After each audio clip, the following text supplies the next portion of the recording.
I will start over and go into the MATLAB exercise directly.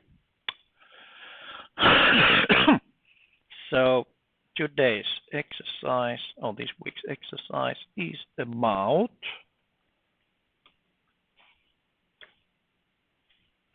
I hope you can open this one, right?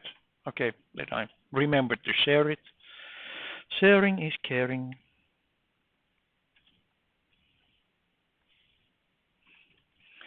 So infinite impulse response systems. And first is to design a bandstop notch filter, meaning that one. Okay, plot zeros and poles. Plot first 25 values impulse response. Sounds like a quite straightforward task. Then we have this design an IIR low pass filter with the following parameters. Yes. I will show a couple of tricks there too. What else do we have?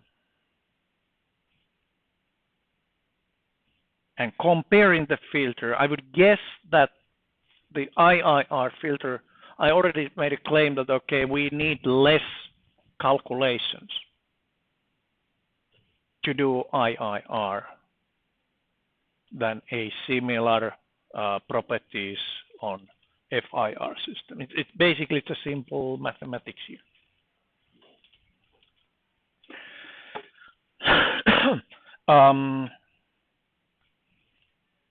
Then design an IIR high pass filter. Okay. Could be done old school, meaning that we make the low pass filter, then transform it to high pass filter. Could be done, we are not going to do it. And design IIR filters that match the requirements you determined in exercise 4.7. I hope you got the 4.7 done. Haha. If you didn't, you may want to pair up with someone who did. All right. So, and the ones who did finish that 4.7 exercise have now an edge. Okay. It's called entrepreneurial edge. Okay, comparing the filters again. Then design filters. Okay, then either IIR or FIR to match this kind of system, which is a simple tone adjustment.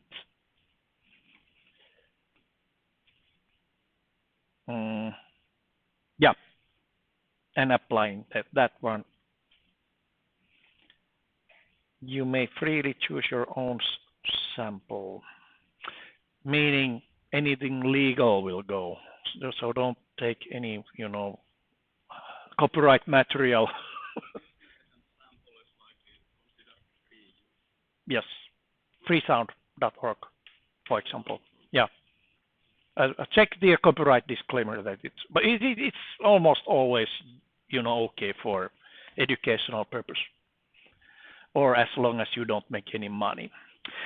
Okay. Anyways,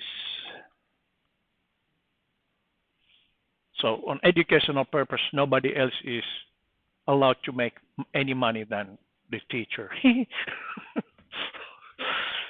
Life is good. Okay. Yeah. I will start with the GNU update first. Okay, stop and notch, no, the notch stop band filter and band stop filter. Notch. Okay, let me change that one. Band stop, stop and band stop. Yeah, filter. Okay, let me start with some system which has, for example, sample rate of 2000 Hertz or samples per second, which is, say, quite typical number for a data logger. All right, then we have that annoying 100 Hertz hum. So we have the noise frequency F noise, 100 Hertz, line humming. And simply from this information, I can already start design. Okay, from 0 to pi, what is that angle there? So the corresponding omega noise is actually F noise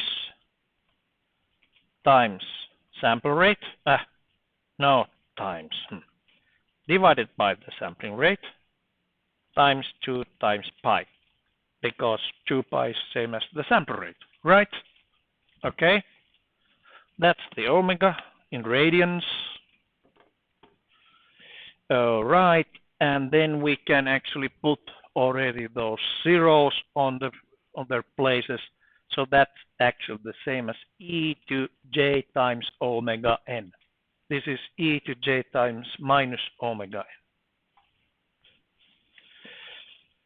So z equals, for example, the first tier, one of them, say j times omega noise. This is the upper, the positive side, the 0, and then the other one. Actually, let's do it like this: zz semicolon conjugate of zz. So zz is actually the same as complex conjugate of the value.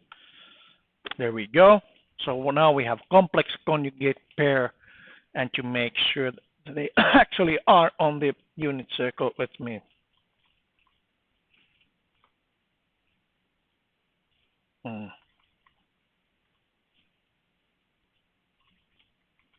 this must be done on Octave only because I'm lazy to change the start up see the file. Okay, now I should be able to take the Z plane ZZ. Oops. Yep. Okay. Yeah. 100 Hertz. Right there.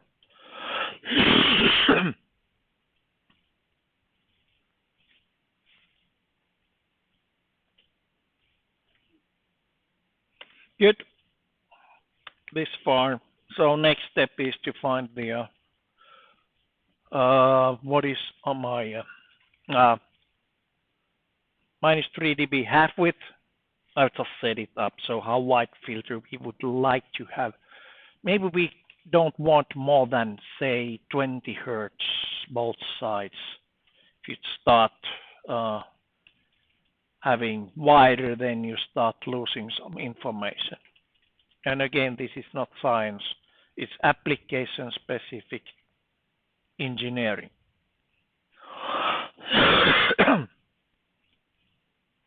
So half width, for example, 40 Hertz. 40. Corresponding angle. So this is angle difference here, the A. So we calculate the same way as we did the omega. By the way, if you type few words first, letters, and then arrow up, you get the previous commands, which started like that. So omega half is F half, like that one. I don't care the numbers, but that should be actually that distance, which is now the distance from here to to unit circle. So this one here is 1 minus A. So I can calculate the poles. Oops. Poles are 1 minus omega half times ZZ. Well, if these are on the unit circle, then you just multiply it with the radius. You get on the same angle, but inside of the unit circle. So these are the poles. And I designed a stable filter because my poles are inside of the unit circle. Nice! Looks like a IIR filter, which may or may not do the trick.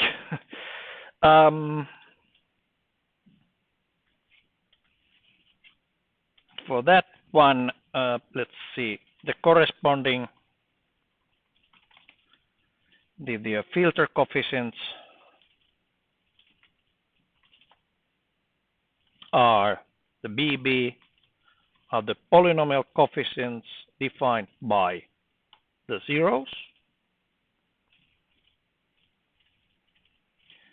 and AA are the polynomial coefficients defined by the poles. Like that. And basically, then we can do some filtering, or actually, sorry.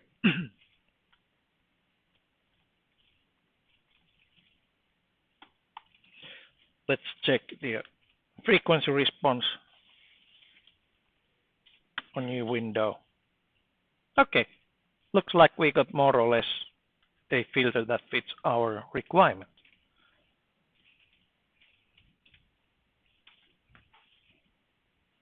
Yep. So let me expand that one a little bit. So this is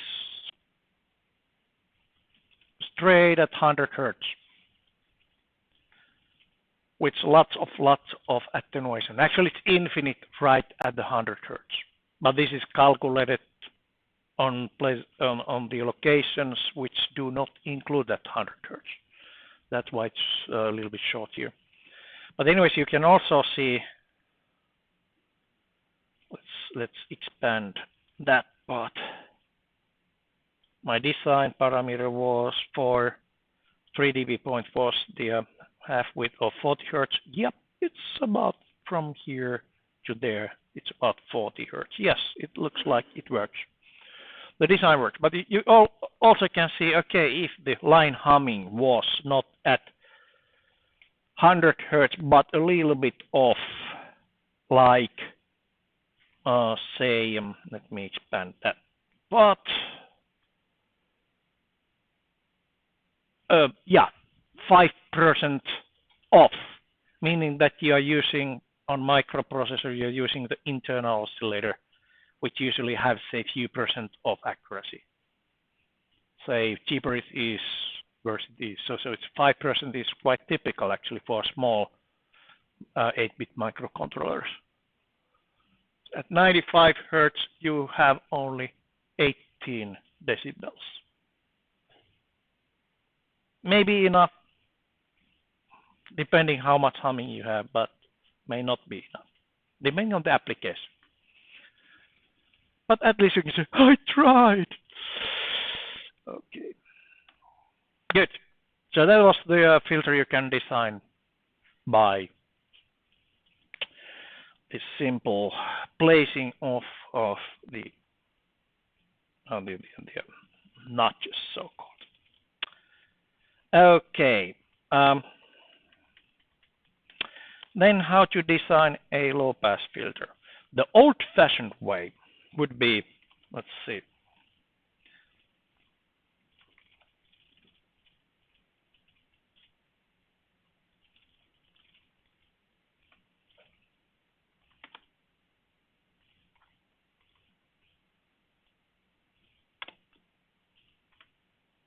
Okay.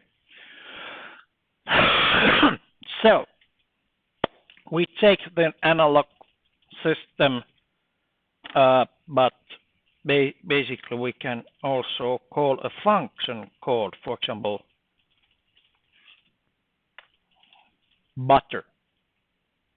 Butterworth filter design.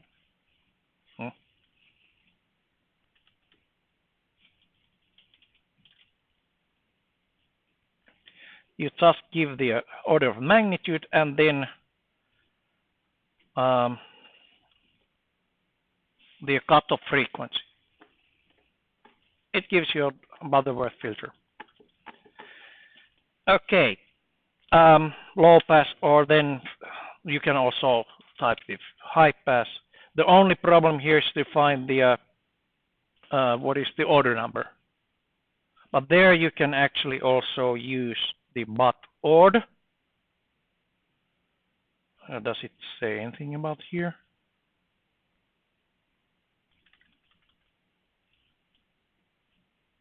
No, it does not. But there's also a pair for this filter design is the but ord, like Butterford, the order number. And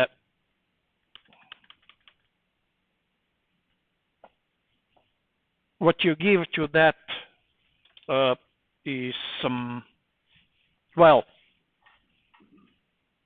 you give the box. So you will give the, let's see, pass band, stop band, RP is pass band ripple. Okay, actually that defines which point we are using as our design point there. So that's the RP, and here we have the attenuation. Here is the RS. This is the WP passband and WS. So you basically give those parameters, design box parameters, and it gives you which order filter is required to basically to design based on the characteristics. So, for example, requirements for on the previous task. Let's continue and put, say, some low-pass filters so that we have. This is just an example. So that was 100 hertz. Then we have, say, 200 hertz to 300 hertz, 3 dB ripple. Okay, why not? And the say at least 60 dB attenuation. Okay. So equals 3 dB. RS equals 60. WP equals 200 hertz. Well, times, you know what, WS equals 300 hertz times, you know what. Okay, so what I could do is calculate this first. Oh, let's see. I need to check that if these ripples are positive or negative. I think, yeah, decibels, I think they're positive.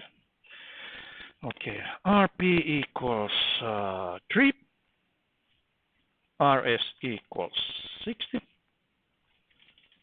WP equals 200 divided by FS times 2 times pi, and WS equals 300 divided by FS times 2 times pi.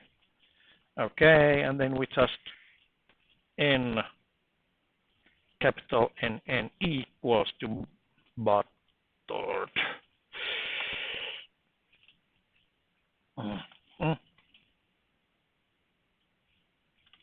In which order? WP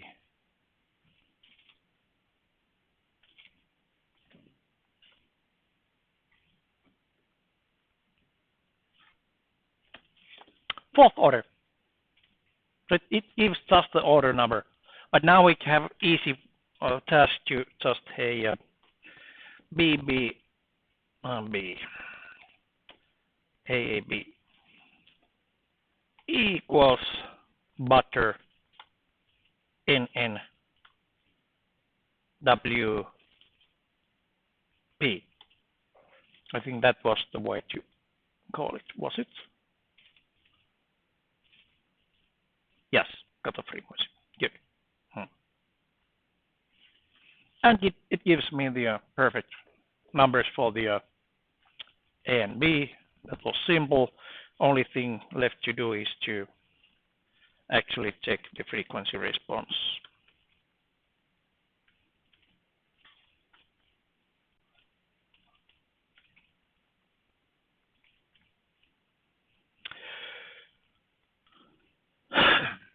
There.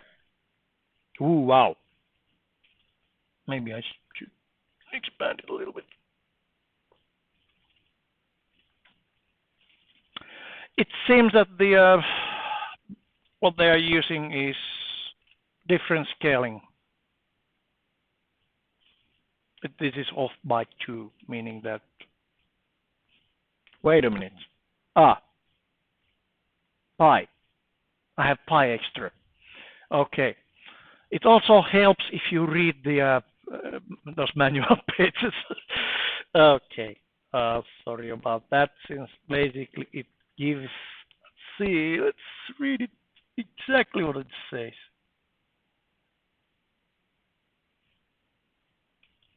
Okay, frequencies are normalized to the Nyquist frequency in the range of 0 to 1.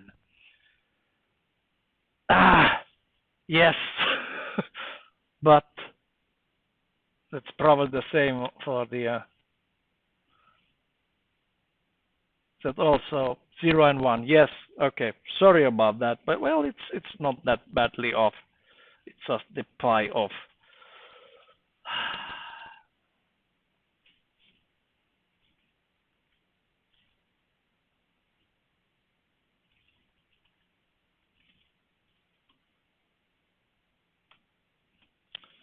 Okay, now it's normalized correctly. I think this. Okay, then now we have 16th order, and there, and frequency response is okay, a little bit better.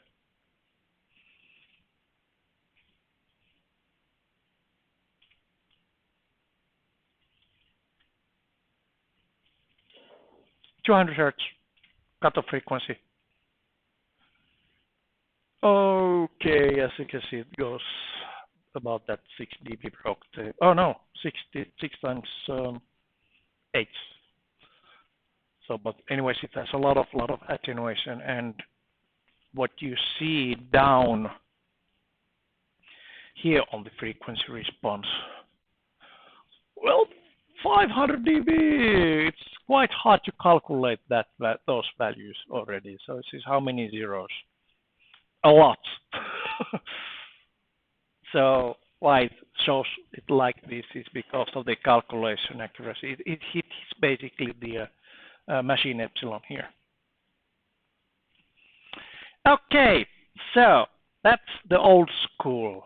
Geeks like me used to do this exactly same question 30 years ago, like that. Or actually, teaching 20 years ago was still current with this kind of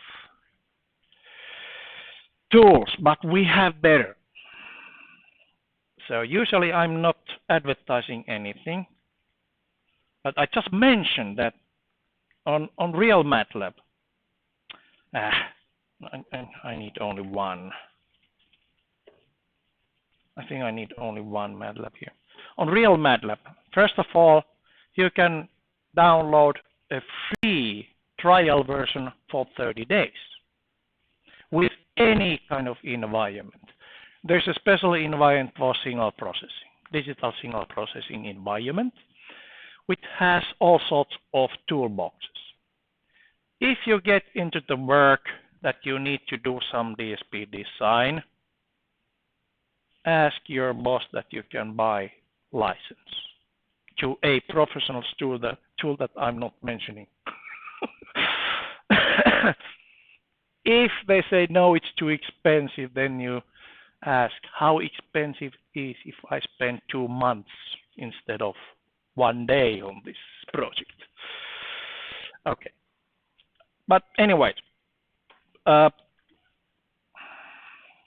you just open Filter Designer,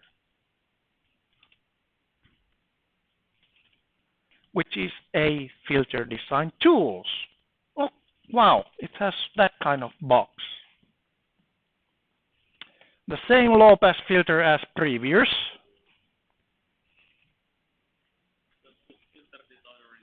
Yes, designer with capital D.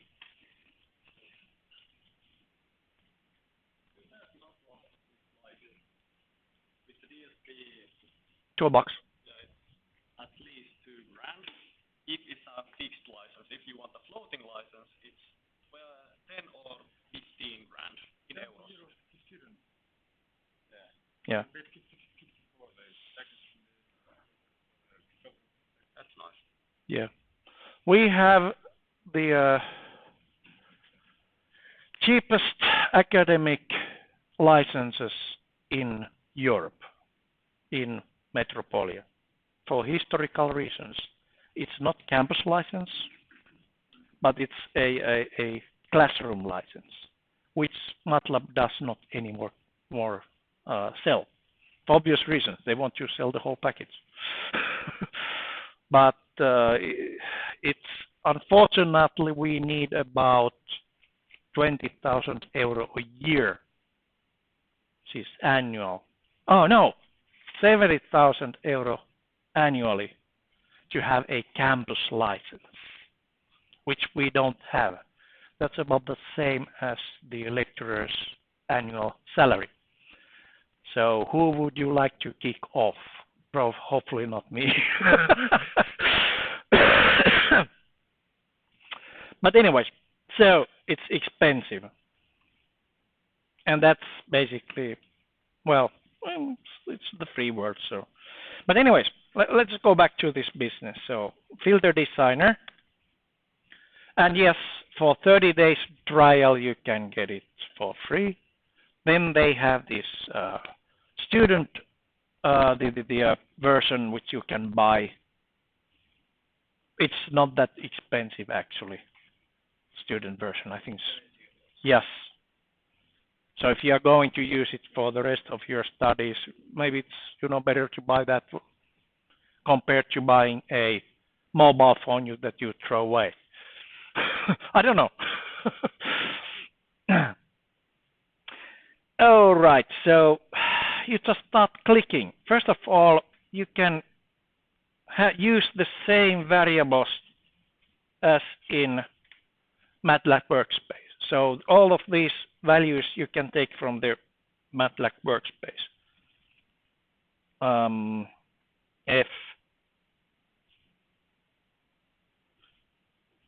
noise. Okay, that was 100 hertz, right? Stop band. I think that you can even put 2 times F noise. And then design filter. Whoa, FS. Didn't I have it? Oh, no, I didn't, since I have.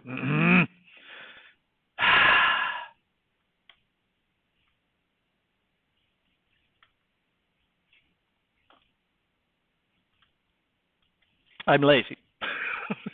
Okay, let's see.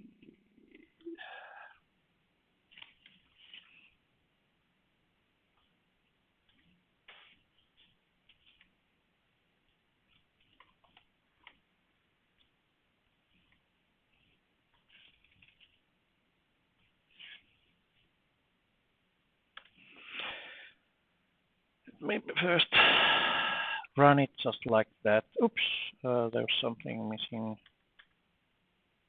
Oh, yeah, of course. It has this package load and such kind of things. These are not good for MATLAB.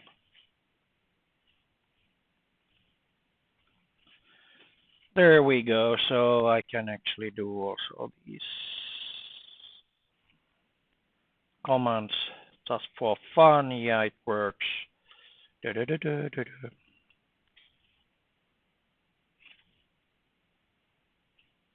Yeah, it looks like it works quite the same way as the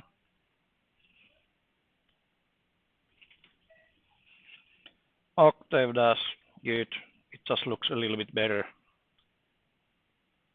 Okay. Maybe even those. I'm not don't going to do those. They will mess up things. Okay, now I can actually go back to my. Now I have the FS right workspace. I have FS noise. Good.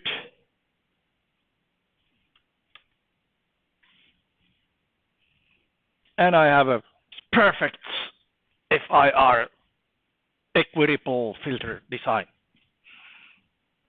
Or I have all the IIR filter designs what you ever want to have. Some types of filter. There's a Butterworth. Well, still the same old.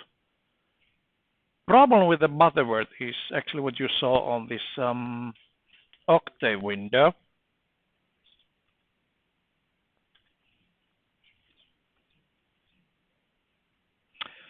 So the problem with the Butterworth design is that it's basically losing. Well, where do we need more than 100 dB attenuation? So that's total waste of calculation power to get it down that way. Always, if you can basically have less of attenuation or more ripple, looser filter constraints, you don't need that many calculations. So basically, we can, in this design, go to some other, like, well, Chebyshev 2.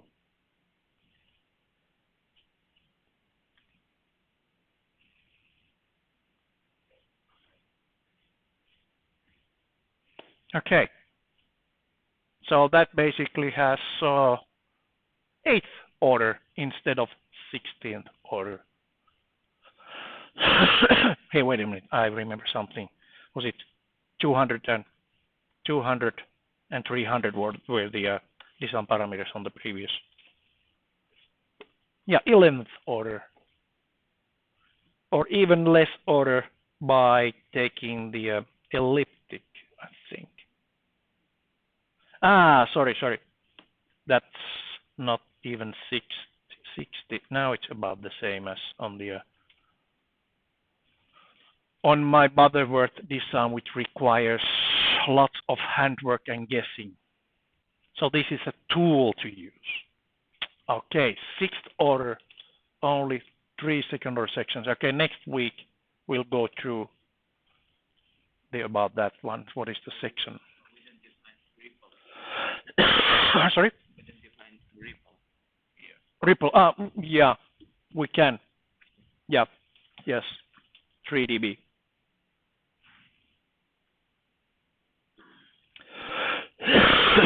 Yeah, even less calculations.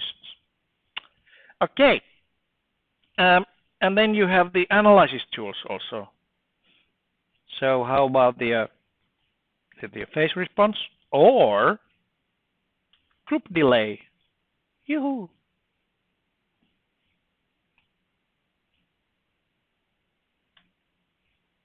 Impulse response. Ha! Oh wait. I shouldn't show this on you. Step response. So if you have an analog system, you can start comparing. Zero pole plane, of course. The coefficients on coefficients matrix. Okay, how to use this filter design. Actually, this a little bit about the structures, which is not today's topic. This is so-called direct for second order sections. So this design is based on that we have cascaded second order sections, meaning, well, you know what cascaded means, that we have those on the same line. So you have the first second order system, second order system. Actually, then you have the that first order system as a third parameter. If that's in really this, that's actually fifth order, because each of these second order system is implementing two poles and two zeros, for example those,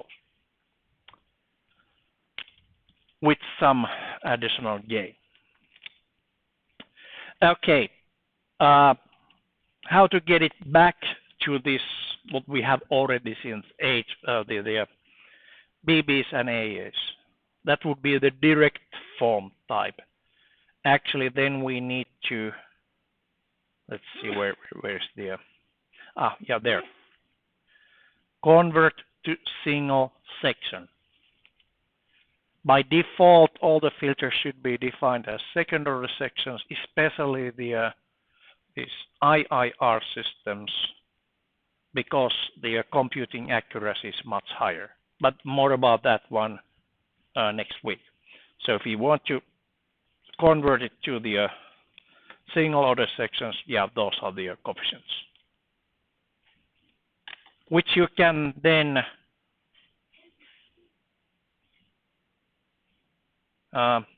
export to, who's it export? Oh yeah, export to workspace as coefficients, like numerator would be our BB, BBF, AAF, export. Now we can go back to the workspace and, for example, wait a minute, how many MATLABs do I have? One too many.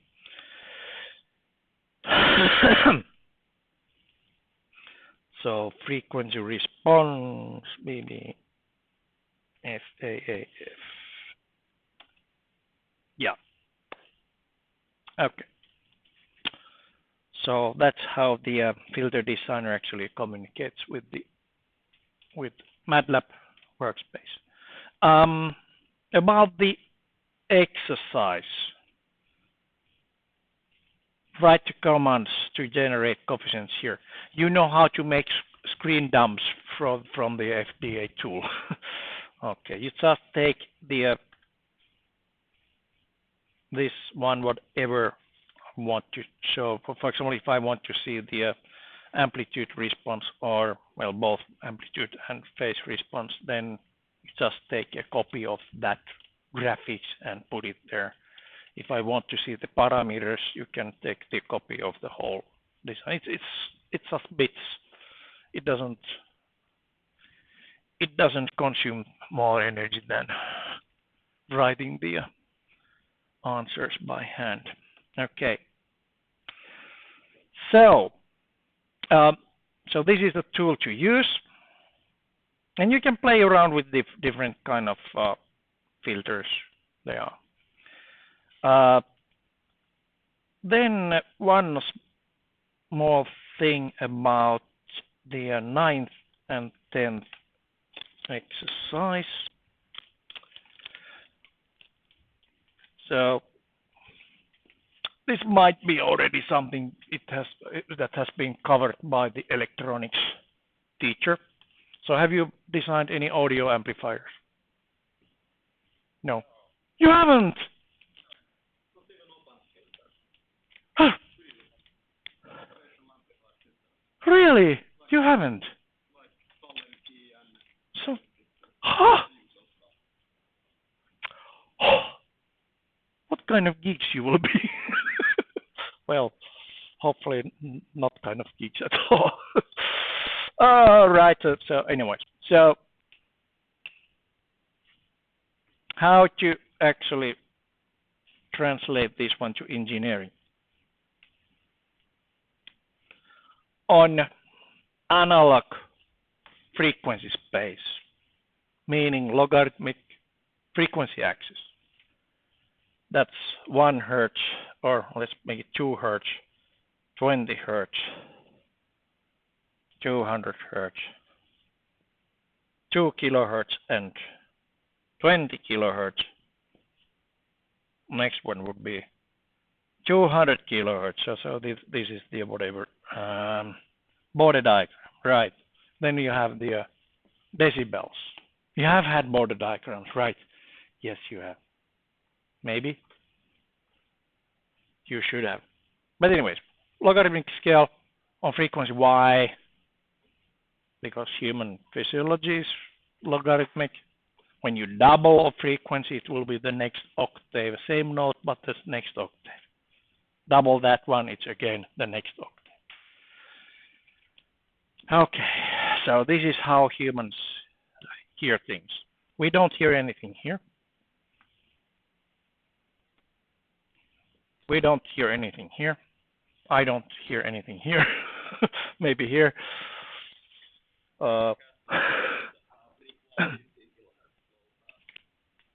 Yep. So, yes, we don't measure anything there. So, and what kind of A to D converter do we have? Sigma delta. I wouldn't trust anything here. Low frequencies. Okay. So, how to divide these to 3 bands? Physiological bands, meaning low frequencies, high frequencies, and the middle frequencies. Well, that's how you divide them. This is a natural division. So in order to adjust the audio tone, you need 3 filters: low, medium, high, or bass, medium, and high.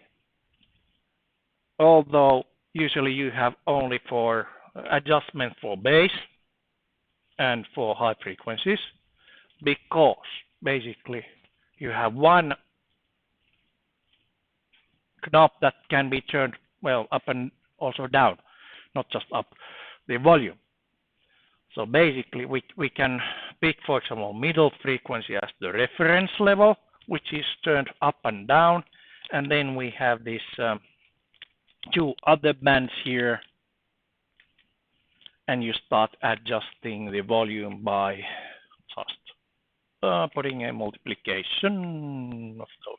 So just adjust the gain, meaning that on the system level, you have a signal coming in, you have this filter bank,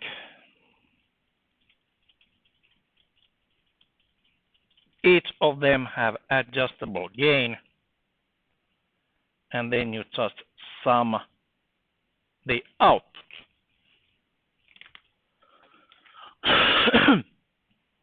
Low, medium, high, with gain high, gain medium, and gain of low. That's a 3-band equalizer, meaning the tone control of audio system. Nothing more than that. Okay, the rest of the parameters are there, and you can use, of course, the tools what are provided, meaning the FDA tool to design the filters, and then basically, then you can then use, for example, you know, that this is filter with some parameters, that's also filter with some parameters, and that's filter with some parameters. This is simply the linear gain. Just need to change from decibels to the linear gain values. All right, that was fun. Haha. 1 hour 20 minutes. Pretty good. Any questions this far from this topic? Yes. Mm-hmm. Mm-hmm.